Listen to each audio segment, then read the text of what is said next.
through a couple of difficulties here. The steel is very hard. They were cutting blades for an old sawmill.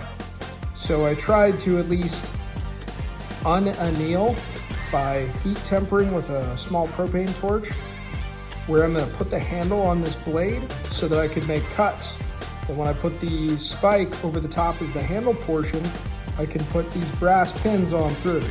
Problem was the annealing did not change hardness. Even the nice drill bits I used would not even make a dent. This is the biggest dent that I could make one of them make to scratch the surface, and that's only after I heat tempered them to make that transpire. So that was not successful. This is an angle grinder to make these indentations where I'll put these pins. I'm gonna have to round them out a little bit, but that's how that'll work.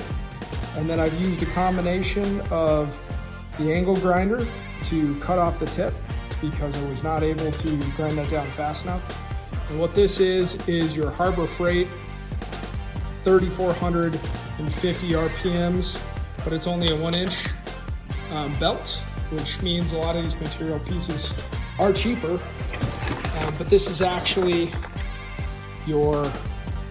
I'm using 40 grit, this is just an example, but this is specifically the zirconia for hardened steel. So I'm gonna go ahead and pull the spike out with the tongs, put it in the vise, and then I'm gonna give it a turn. This time I'm gonna go at least 1.5, potentially even more, maybe 1 3/4 or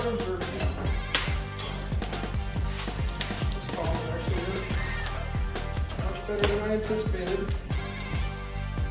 I'm gonna put it in low to the bottom as possible. Still getting as much turning space.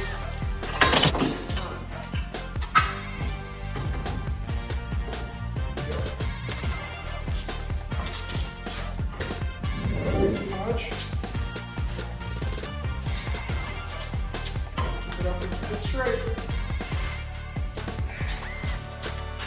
One. Let's see what it'll do. So at least another half.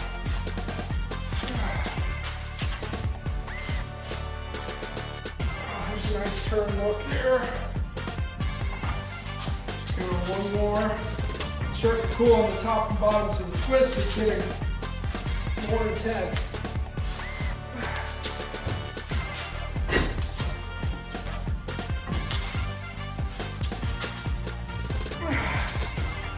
Got cold. It's turned black now. All right, that twist looks really good. Okay. Hold that up. And that's the result of that twist right there. All right, guys. So what I have here is a railroad spike that I twisted one full turn, 360 degrees for a handle. I'm making this spike not into a knife itself, but this will be the handle that I'm going to cut and etch through the middle in order to make basically a hidden tang knife that I'm going to kind of weld over the top and put some brass pins in. So this is a railroad spike, and to begin, you're basically going to put it in the vise and grind all the surfaces just clear. You want clear metal to begin your work. You can see there was some scrap rust and some things on this old spike, and I just wasn't able to get out of some of the gaps with basically a wire brush, and it's causing some slack. And there can be some imperfections in the steel that do that too.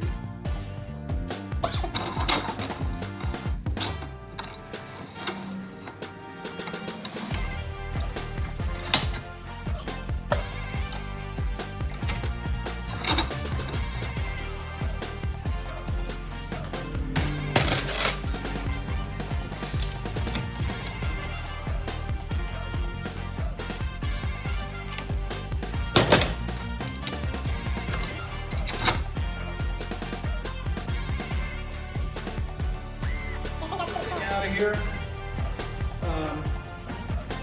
and just bend where I figure the finger hole will be on the tang of the knife than having, or something made is better than something purchased. This pair of tongs is probably maybe 6 inches longer than this nice pair of tongs that I bought online, but these are the ones I made by Rebar. All right, so you can probably see this is bent off to one side. I gotta get it in here correctly. Bend it back to where it's in alignment, where I need it to be.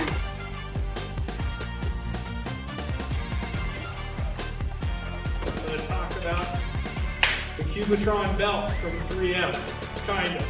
I think it's been remanufactured, and I'm going to talk about that, dude. Looks like some good stuff. This is the basic belt that came on here. It's just a regular material sandpaper and basically grit 80. It's listed as P80. This is the stuff that I tried to buy from Harbor Freight, and it's 80 grit zirconia, and I think I stepped down. They had like a 40 grit option. So I threw it onto my grinder there, a 1x30. And the truth is there's almost no edge that it would put on the knife at all. Maybe curved in a little. I bought a jig from Amazon. I'll list all the stuff that I purchased down in the description if I can find it. But the reality is if you do your YouTube research, you gotta have better belts. And they say you need to step into ceramic belts, it'll make a huge difference. So I ordered a set of those. And then he says, if you really want to make a stellar change in your life, you need to go with a 3M Cubitron belt. Now, they do not make those in 1x30 grinder size. It's available on the 3M website right now. You can't find it on Amazon, can't find it anywhere. The guy that I found the YouTube video for talking about this, he sent the link to one of his guys that does custom kitchen knives, and he's the only one that I was able to even find on the internet that has it. So I'll link that description down there. That guy got the belts loaded, sent out, even sent a little pack of snacks. So big thank you. I believe it's Curry Cutlery, but I'll make sure I get that name right in the links.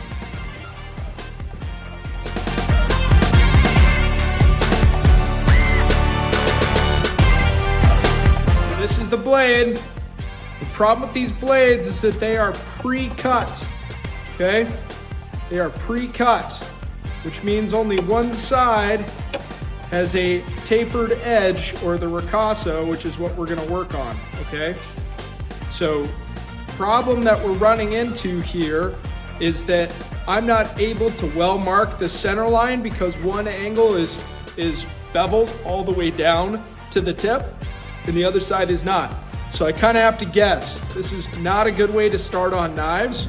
Over here, what we've got is the jig from Amazon. It comes with a little wrench tool here to tighten this. This is like an inclinometer.